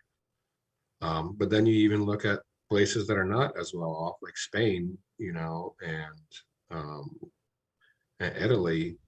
Just economic, Germany's the powerhouse of Europe, so the economic powerhouse of Europe, so it may not be a fair comparison. But even places that are not considered to be the economic backbone of Europe and the EU are doing pretty well with that. So there's a strong aspirational. Poland, sorry. Soviet, well, they were not part of the Soviet Union, but they were behind the Iron Curtain. And they're doing great economically right now. I'm looking, I'm driving these roads, they're immaculate. United States does not have roads this good. That's for sure. I was surprised. I was expecting it. I've haven't been to Poland in years, except like a couple layovers. So I'm expecting things to be, but like Poland has made leaps and bounds developing economically, and everybody here is just living their life, being happy, and they have good roads and good municipal services. And they're very prosperous right now. So there's an aspirational quality to the desire to join the EU, and that was what you're saying. That's what the motivation was behind the revolution. Yeah, and then once the guy who got ousted during the Maidan protests, once he said, he came up on the promise that he's going to support European integration of Ukraine, but then once he came to power, he was like, "Oh no, cancel that. Here's Russia integration." So that's what caused the whole fucking. Sorry. No, it's fine. You can cuss all you want. Swear. We just can't do like blatant nudity. Yeah, no porn or anything, but you can say whatever the fuck you want on the show. But since I'm a man, I can show a nipple then. Yeah, you can absolutely show your nipples. You got nipple privilege. Yeah.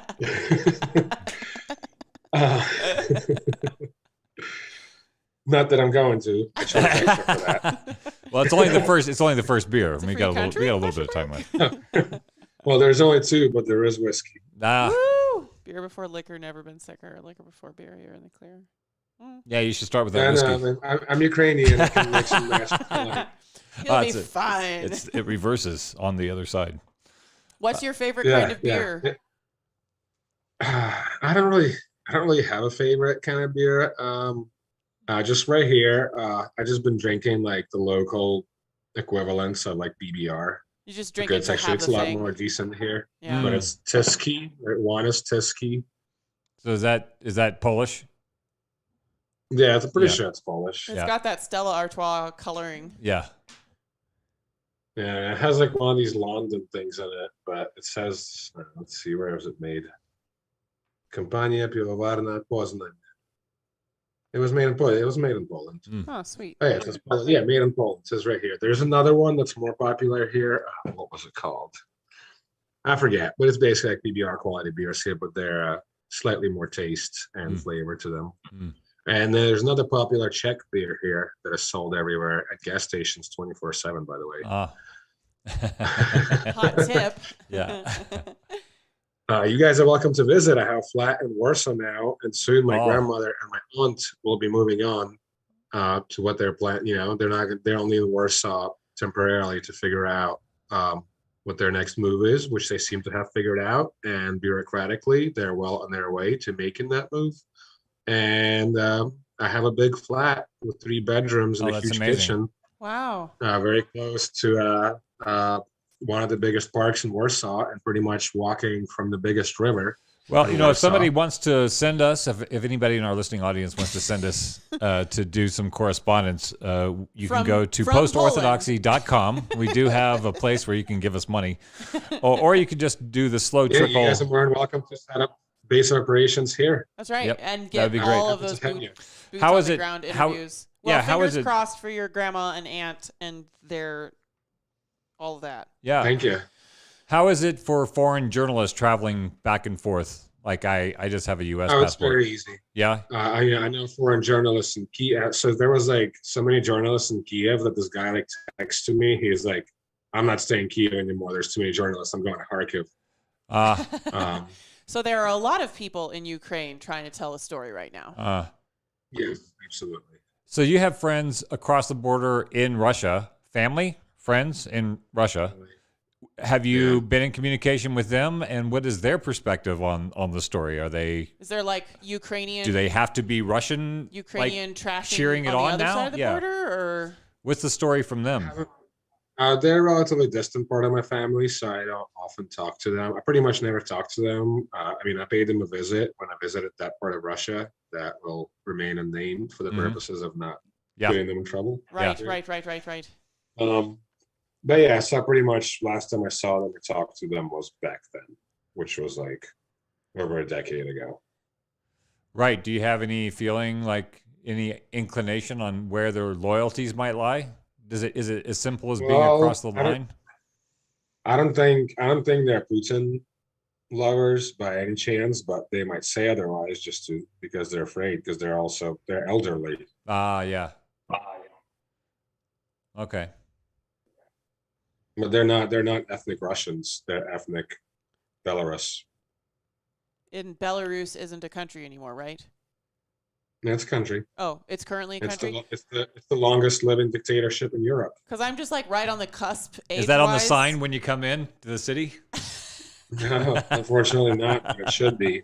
No, but it's right north of Europe, kind of wedged in between Russia and Ukraine. Right north of Ukraine, wedged in between Russia and Ukraine. You'll see it on the map if you want to show it. Yeah, I'm just sort of right in the cusp age-wise where when I was like singing all the geography songs as a child, I think it still included a lot of countries that aren't countries anymore. Right. So I know those country names, but I don't know if I'm supposed to know those country names, you know? All right, let's see. Timbuktu. Zimbabwe. Constantinople. It's not a country. That hasn't been that's a city. I know. All right, Belarus. Looks like. Yep, right north of Ukraine, right there. And another piece of Russian propaganda is they keep calling it Belorussia instead of Belarus. Belorussia. Well, so, yeah. But is Belarus aligned ethically with what Russia's trying to do, or aligned ethically with what Ukraine's trying to do? Their politicians are. They had the same president ever since the Soviet Union fell apart. Right. So that's why it's the longest standing dictatorship in Europe. He's got experience in the field. Yeah. Stick-to-itiveness. All right. So, yeah, do you have any highlight special stories of any of your runs? Anything we need to know? Like, I was just curious about the traveling around. You're traveling around in a war zone, or are you on the edge of the war zone? Like, what's travel like through Ukraine for people who have no idea? My car literally drove over fragments of a bomb explosion in the street. Wow. Like, you know, where the road surface got damaged by artillery or maybe air attacks. And so that's all still happening. Like there's like absolutely. An encroaching. I should go from this direction. Russia is slowly militaristically encroaching into Ukraine in the olden days style when we didn't have country borders and somebody was like, I just want to have more of that thing, you know, like the Roman Empire or whatever. And so they're encroaching into Ukraine and slowly taking over more and more of Ukraine. Like, are they taking over and like not giving it back and like occupying and then that's why I was wondering, the bombing forward like a forest fire? They're pillaging, raping. You know, if you look at Bucha and the territories that have been liberated by the Ukrainians from the Russian invasion, it's Bucha. You will see many reports of just like finding bodies that have been shot against the wall on their knees with their hands tied, civilians. Many histories of stories of rape, including underage children, pillaging. They're leaving the bodies of their army people who died, but instead they're taking washing machines and drying machines and just stealing everything they can and sending them back to Russia. I saw a meme about that. I saw a meme that was like military helicopters carrying washers and dryers, and I'm like, what the hell is that? What? Oh, it's just the regular looting. That's why somebody had a solution. Somebody said all the money that's being donated into Ukraine, I keep hearing all these different governments that are contributing support to the effort. What if they just offered every Russian tank driver and jet fighter $1 million if they just come, land it, give them the gear, and then go be in exile? Ukraine has actually offered that already. Oh, yeah? Yeah, they offered... I think like $5 million for a jet personally to the pilot. And I think $1 million for an armored vehicle. You hadn't heard that? Oh, I didn't know if that was a proposal. No, I thought or you were if that making was that joke because you'd heard that they were doing that. No, I didn't know if it was an actual proposal that was in action or it was something that was possible. So did anybody take them up on it? I haven't been able to follow up. Maybe not. I've just, my time to check. Usually when I check the news is when I'm standing in line at the border Right. But then once I'm driving, the last time I've been to Western Ukraine was on a class trip when I was like 12, and I'm 37 now. So, these unfamiliar roads to me, and I've been away from Ukraine for so long in the first place that I even forget like certain part. I remember downtown of my own city, Kharkiv, pretty well because I used to live there and walk everywhere. But like the other parts of the city, not so much. Do you have GPS on your phone? Is there like phone service between Poland and Ukraine? I use Google. That's cool. And I make sure to download offline maps too in case something happens. So I'm looking at a map. It looks like it's 16 hours from Poland to Kharkiv. No. But that stops. Silent K. Yeah, you have to go entirety. Yeah, no, Kharkiv. Yeah, sound. You have to go across the entirety of Ukraine. I couldn't even take the most direct route going around Kiev because that wasn't even safe. So I took the southern route. Oops. So have you been clubbing much? Been going out? What's the social life like? I mean, I imagine. I just haven't had much time, I was hoping to get something in while waiting for some cargo. Yeah, so that's not the road I took. So let me send you a link. I'll send you a link from the border crossing name. That's not it. Huh. That's the route that Google wants you to take. Well, this is just from Warsaw. I just picked Warsaw arbitrarily. Oh, okay. Yeah, that's not the border crossing. I used the border crossing. I just put in chat. Sweet. Oh, you're putting it in the Zoom chat. Okay. Yes, Zoom chat. So did you, I noticed we have a few friends in common on Facebook. Do you personally know Mad Dog Madigan, or is that just somebody who came through the scene? I think I've crossed paths with him at like certain live events. Yeah, so I think the last time I did anything socially was the concert I told you about. I attended in Krakow, Poland, while I was waiting for my cargo. Okay. It was a Metallica cover band called Alcoholica. All right. Just kind of something I heard about randomly from some other American volunteers. And so how was that? What was the feel? What was the feel at the party? Bucha was in reference to the city that got pillaged really badly by the Russians. I figured that out. So put all those things in that order, and then you will kind of get an approximate route I took. That was like the last time. I went to like a couple small dinners, and I was going to do something in Warsaw while I was there waiting for cargo on this weekend, but then I got this nasty allergic reaction. Right. And I don't even want to scare anybody in a public place with this face. Plus, on top of that, I was taking antihistamines, so I wasn't. You don't want to put that with alcohol anyway. Yeah. Yeah. Well, I can go out and not drink. I actually didn't drink for about more than 6 months before all this started. I was taking a sabbatical.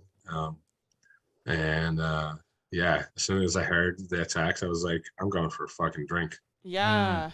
So what inspired, because there were a lot of people that decided to take a break from alcohol this winter. What inspired you? Just wanted to try what it's like without it. I realized I've been drinking for a while now. So tolerance break. We took a break in around beginning of this year for a couple of months. And it was actually weird going back. I was kind of surprised after like not doing it for a standard period of time. Made me realize that I don't know if I enjoyed it as much as I thought I did. It was sort of more social, habitual. Yeah, exactly. Part of the currency of talking to people, like especially in this town, we're a bar culture. So like if you're going to have social, you're probably going to have a drink nearby. And so we're trying to reinvent how do you be social without drinking all the drinks that your friends buy you when they see you at the bar and then regretting it the next day. What town is it in again? Butte, Montana. Yeah, Butte. Is it the one spelled like But Yes. with an E. Yeah, that's it. That's it. The butt of all the jokes. Why does it get pronounced as a U? Butte, because a butte is like Crested Butte. Is like it's a geological formation, and it's pronounced that way. Okay. So yeah, I see. That's good to know. It's a little piece of trivia there. Buttes are tall, flat-topped, steep-sided towers of rocks. Yeah. They're created through the process during the whole of erosion. Mueller investigation, yeah, I was wondering why his name gets pronounced Mueller, but Bueller from the movie is Bueller. I always read it as Mueller. Me too. I always read as Mueller. Nobody would know what I was talking about. I was like, oh, Mueller. I was like, wait, why is he Mueller if Bueller's Bueller? Because Ferris Bueller wasn't in touch with his ethnic roots. Yeah. And was saying it like an American. American. Saw some American military volunteers at the refugee center and around the town where my journey started, Memetic, Poland, and I couldn't hold back but to start singing the song from what was that animated Michael Moore? Michael Moore animated? No, it wasn't Michael Moore. No, they made fun of him too. Who made that? American something team or something like that. Team America. Oh yeah, Team America. What is that? Robot Chicken Jesus or something? No, that's the guys from South Park. Oh, right. South Park, yeah. See, no, I was confusing Michael Moore because he was getting made fun of in that too. We had to start singing, "Oh, America, fuck yeah."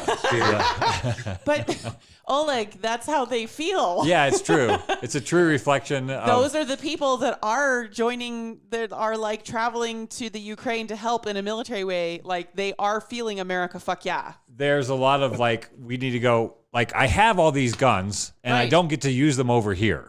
So I need to go somewhere where I can use guns. Yeah. And feel good about it.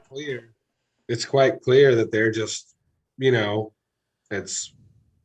don't know how else to put it. It's because white people are getting attacked now. That was an early question. That's like, why aren't we talking about, like, let's see here, over 330,000 people killed in, I think it's Syria right now. And Israel just bombed Syria yesterday. To bring color into it because of cultural proximity. Yeah, I think that there was a mashup. There was an unfortunate amount of well-meaning Westerners who suddenly got involved in Ukraine, who haven't been involved in other overseas war crises. Because of different color skin. And unfortunately, it feels like... And there were literally tons of people on the news saying, well, it's just different because they look like us. And I'm like, you should not be saying that. There was a whole mashup of news people saying, well, frankly, the reason it's happening is because they have blue eyes. And literally saying that. Suddenly it's hitting home to me. I'm like, you don't know how you're looking right now, buddy. What you're saying is very bad. Not a good look. And to me, it's so strange because when BLM was happening in Philly, I went out there and like live streamed pretty much, except the one day I was suffering from a sunburn stroke.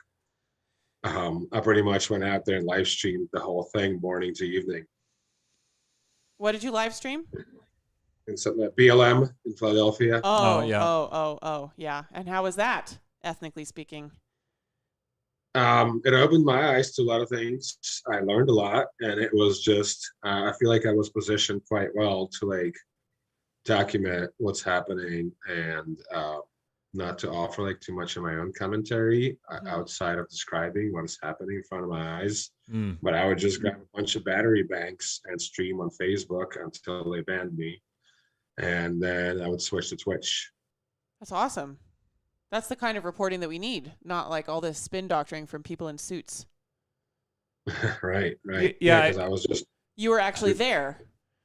When I went to the Capitol Hill thing in Seattle, which was a part of the BLM George Floyd event, left wing was saying that there were right wingers on Harleys coming with guns, and the right wing was saying that they were a bunch of hippies pissing all over the sidewalk. That was pretty much the two different things that were going on. And when I got there were huge conversation pits built on the street in the shade where there were all these people who would never talk to each other sitting around and having guided dialogue so that different perspectives were heard. I was like, I'm not seeing that on either thread. Talking about that.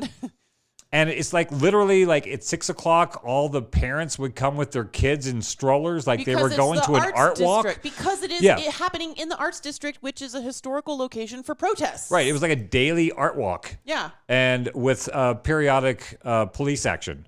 But all you saw was the police action, and you weren't seeing this strange, interesting, organic intersection of various perspectives in a fairly harmonious way. Yeah.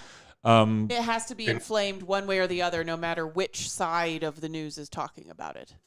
Where'd you say this was? This was the Capitol Hill protest in Seattle. It was over.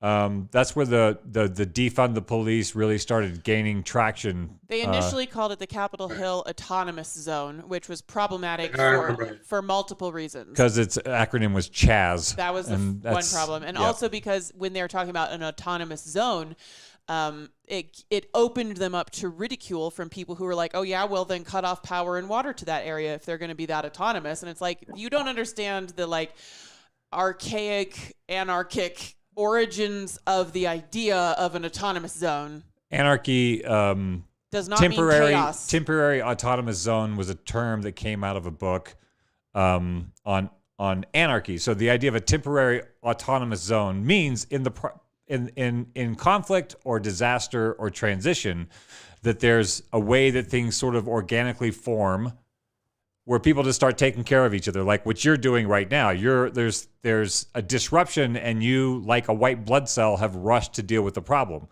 And the temporary autonomous zone sort of outlines sort of almost an organic structure where people come together to start taking care of each other without some over authority telling you how to do it.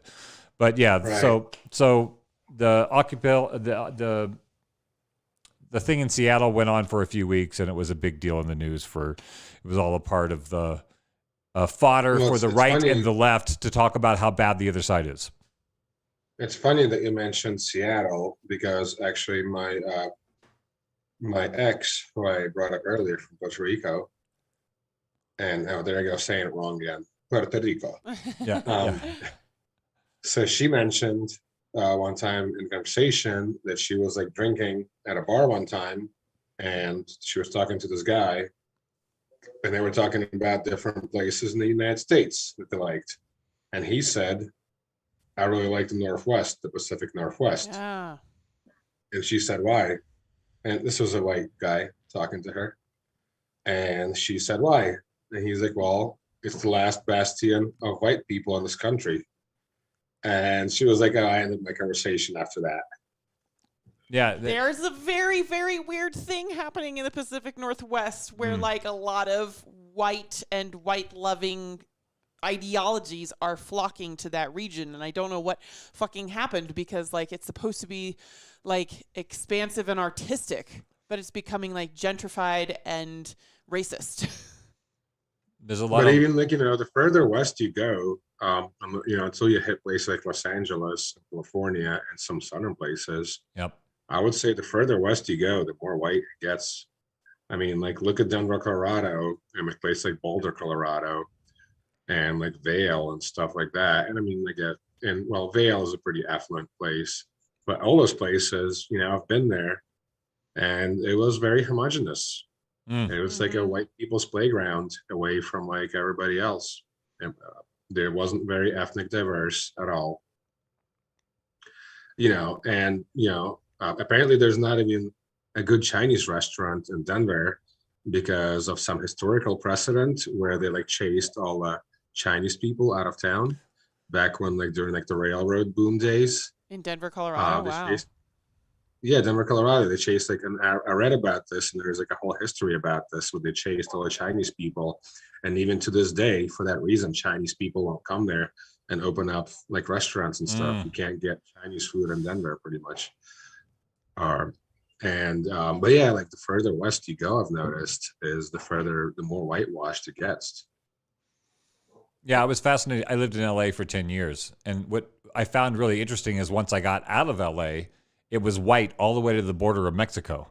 Like even the 7-Elevens were white people. Like in Los Angeles, everybody's from Pakistan or India, or there's never white people at the register in LA. But the further you get out of LA, everybody becomes instantly white. Weird. Yeah. Yeah, just like LA is that melting pot. I've never been to San Francisco, so maybe also San Francisco's got a huge Chinatown and immigrant population and that whole story. But and it's a big enough city that it has a lot of diversity in there.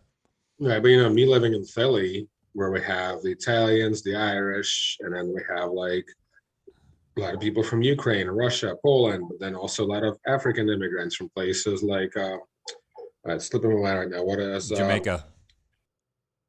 No. The one of the biggest coffee providers from Africa, Kenya, I think. Okay. Yeah, Kenya, and like and there's like it's like so big that there's like restaurants in their neighborhoods, and there's a Vietnamese neighborhood, and there's a Chinatown, and like Philadelphia is very diverse like that. And there's another big it's slipping. It's on the tip of my finger, but I can't remember it. But there's another African like big immigrant population,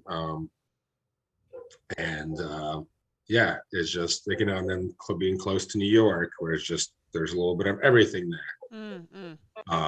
So maybe that's an affluence thing. Like everybody, lots of people over the years, our short little 400-year history, lots of people have immigrated to the U.S. and they're generally landing on the East Coast. Right. But then you have to actually have built some kind of generational wealth proportionate to the time you're living in order to be able to migrate further. And because quite often the white immigrants were bringing in the most generational wealth in their immigration and also running society on the Eastern Seaboard, they were the ones that ended up having the wealth to then continue the Western expansion. Yeah, they were pretty much the only ones present for when the land lotteries, where they just drop the flag and whatever piece of land the only ones in power. Well, not even power, but they were the only ones present, really. Right. Present. And Right. I think maybe at that time there was a good number of Chinese because they were hired to build the railroad and imported for that purpose, but they were not allowed to be landowners. Yep. And there you have that generational wealth disparity where I try to talk to my friends in the Reddish team today about how like the black people, white people disparities. And they're like, well, but black people are just like lazy and don't know how to take care of their families. And it's like, no, after the World War, white soldiers were given houses and black soldiers were not given houses. Like, and we have to look beyond the present moment to figure out how we got to where we are and diagnose symptoms. A doctor shouldn't just come in and look at exactly what you're experiencing right now. They should want to know your medical history in order to be able to figure out how to actually help you get better. Who's got time for that? Nobody anymore, apparently. How's that dinner? Yeah. I'm snacking on some salad. I took the olives out because I don't like them. I'll have your olives. My favorite part. She would be picking them. She would be picking them. I'll eat everybody's olives. Good. Then next time we're having Bloody Marys, you and I, you can have mine. Perfect partnership. Next time and first time. When you come to visit in Warsaw. Okay. Plan. What's the best Both time of of you guys, year that is. to visit Warsaw? No, never mind. I'm trying to come out there so I can report on current crises in Eastern Right. Europe. Doesn't matter what time of year it is. Eastern Europe. Yeah, Is Eastern I will Europe take you. appropriate? You come to Warsaw, you can have my flat to settle in for a day or two, and then we'll go to the border. Fuck yeah.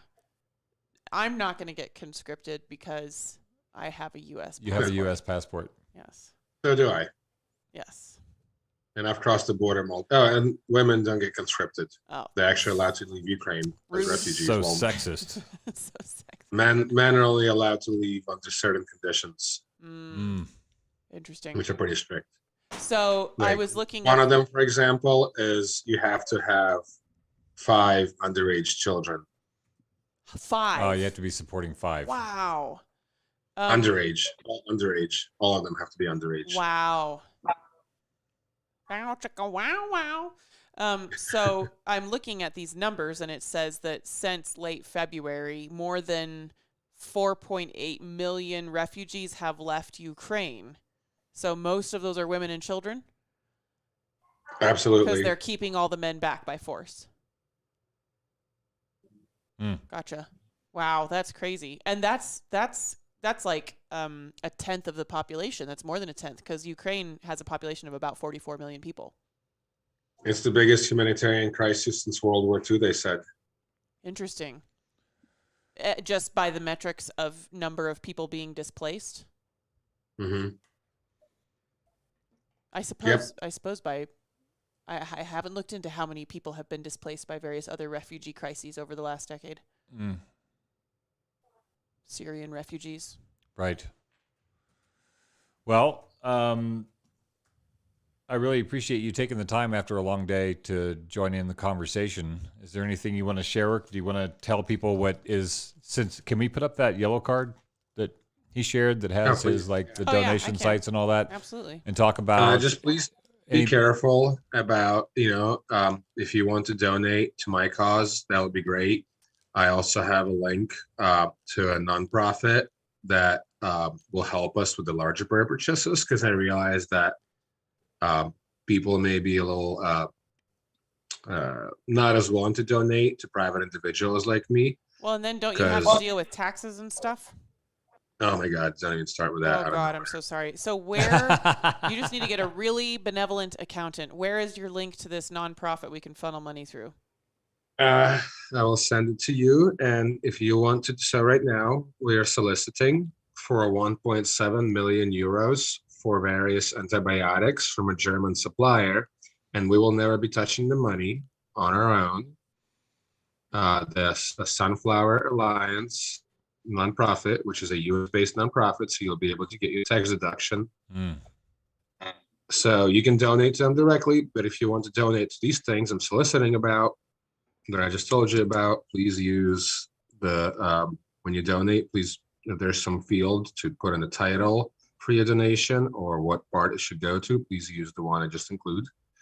But also feel free, they've been a great organization.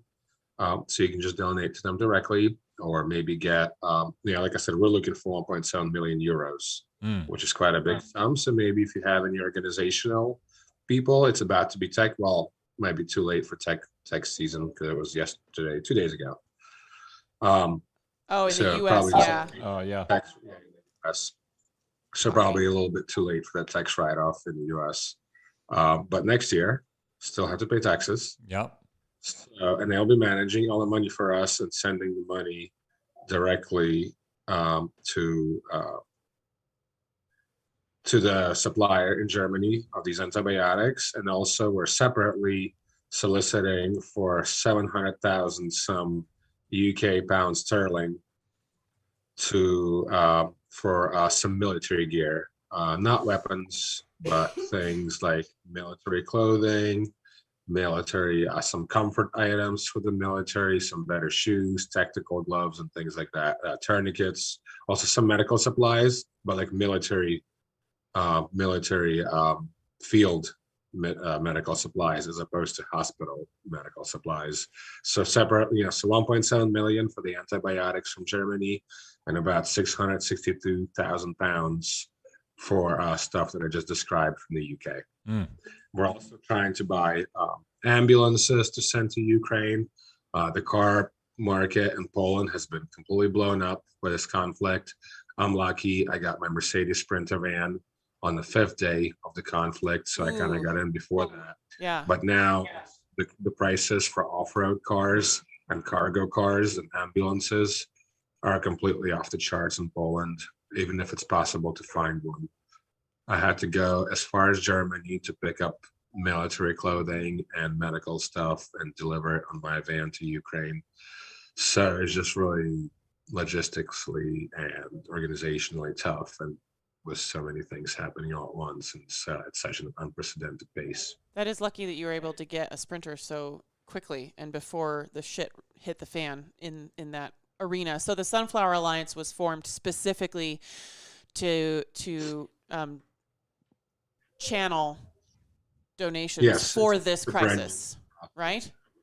Scratching my neck, it's so itchy from this allergy stuff. No, don't. We have. I think my hands. There's no more hives on the fingertips, just this side of the hand. Yeah. Ouch. Well, so we have technically 5 minutes left in our arbitrary 2-hour allotment, and then we have a secret question we want to ask you after the show is over, off camera for a documentary that we're doing over a long period of time. But is there anything else that you'd like to talk about in our last few minutes before we go, Oleg? I just want to say that, I probably heard the news already, but this is more, this is a fight for liberties, and this is an existential issue for Ukraine and all Ukrainians. And we knew it right off the bat, regardless of what reasons Russia used. But for us, and it's an existential issue. And you can see by Russians displacing Ukrainians in occupied territories or just straight up killing them and shelling hospitals and schools, that it is not about what they're saying it is. It is an existential issue for Ukrainians and Ukraine as a country. And there's many parallels to be drawn with World War II Germany, where first they demanded this and they demanded that. And then they're like, oh, well, you're not going to give us any more. And now we're going to go to war. So that's just kind of, who knows what they will stop. Not to fearmonger or anything, but with Putin and how long he's been in power. And, maybe if the rumors are confirmed that he's on steroids for this or oncology, that he's just, there's really something up in the head there that's not being treated mentally wise, and it's affecting his thinking. He's maybe thinking of going out with a bang. Right. Well, maybe he doesn't think it will come to the bang. Maybe he thinks and with the amount of yes-manship around him, right, he probably thought the capability, but there's so much corruption in Russia, which is what they didn't want, that maybe he gave millions of dollars to these agencies, but it all got chipped away at by the time it actually made the impact that he wanted it to make, the money, and just got corrupted away to people in power, to people who manage that money. Well, so the fingers crossed hope in the end is that Putin's yes men will draw the line at some point. That's in terms of ending the conflict. I can only hope. Yeah, just having sort of an endpoint, I think, is helpful in ending conflict. I mean, whether you're talking about Fuji and visualization exercises, or just a working tactical goals, yeah. what is it that we hope for that what Russia well, will bring resolution? For that, we have to be sure that they have such a good understanding of military operations to be able to have that, to be able to realize that it's, you're not just going to keep throwing people at it the whole time, that there is a goal. All right. Well, that's actually my mom. There's no clean way to end it, because it's not. Is that your mom? Yeah. You just doxed your mom online? She said, "We love you, Oleg." Yeah, we didn't have a ton of comments today, so we don't have to go read through.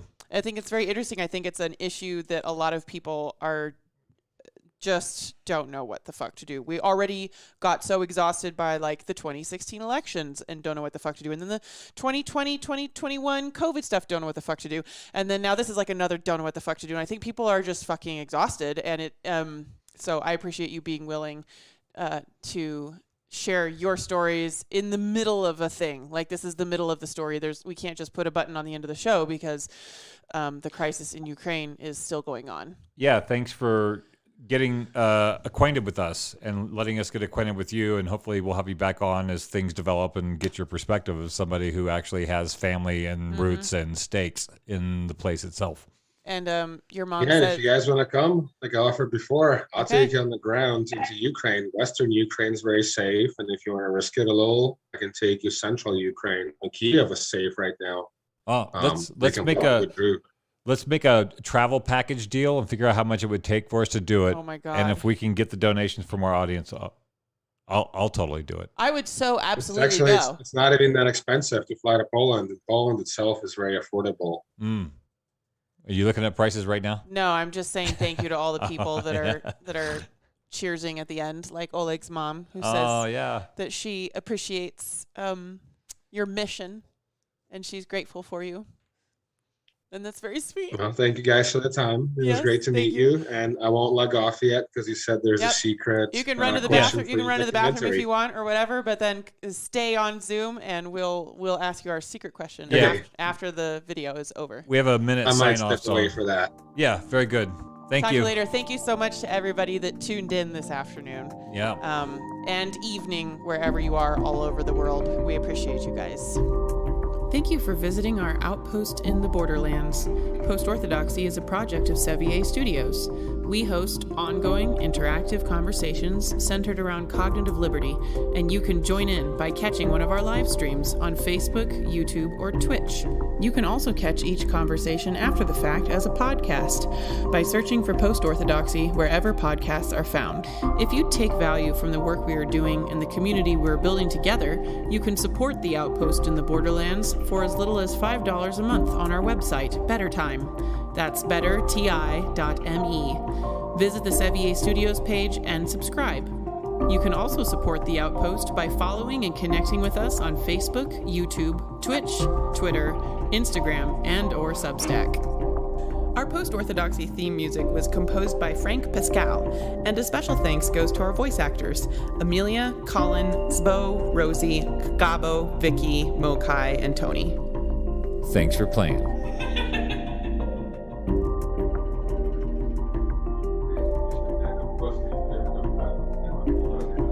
What's outside your reality bubble? I think I dribbled about that